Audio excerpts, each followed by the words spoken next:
сен конкретно басты кетіріп тұрсың сен? Қалай басым кетпейді? 3 күн үйде болмасаң қайда жүрсің? Басты кетірме деймін саған. Басты кетірме дейтін болсаң, не үшін жүгірдің артынан? Не үшін үйрендің маған? Басым кетіп қалды.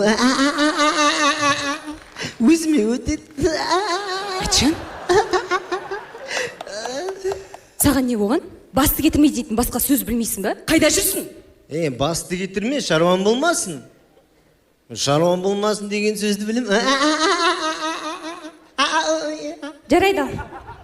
Бүгін қандай күн екен, білесің ба сен? Білем, суббота. Бүгін менің туған күнім. Қойш, базар жоқ, құтты болсын, жумайсың ба? Жейтін не бар конкретно? Мен миым бар. Қой, таста, сен миың ашып кеткен ғой. Ана миыңды ашып қалған кезде ішінде құрттар толып тұратын шығар, көздеріне қарачы киіп алған. Брата, мынау басты кетіріп жатыр деп.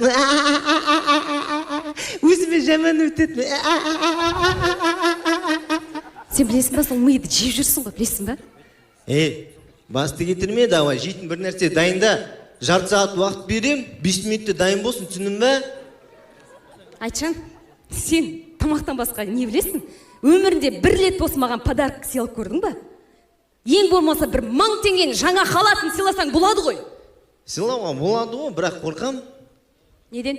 Халатын отношение болып кете ма деп. Өзіме өтеді. Сен бар ғой? Жасың болса 30-да, 7 жасар баланың әңгімесін айтасың маған әлі күнге дейін. Жас көрінем ба не?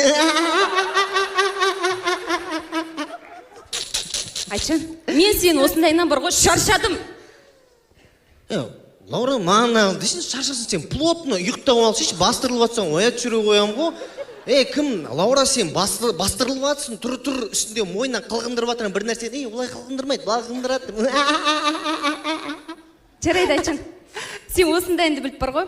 Мен өзіме бүгін туған күніме күшті бір сыйлық жасадым. 300 000 теңгеге косметика, 700 000 теңгеге жаңа телефон алдым кредитке.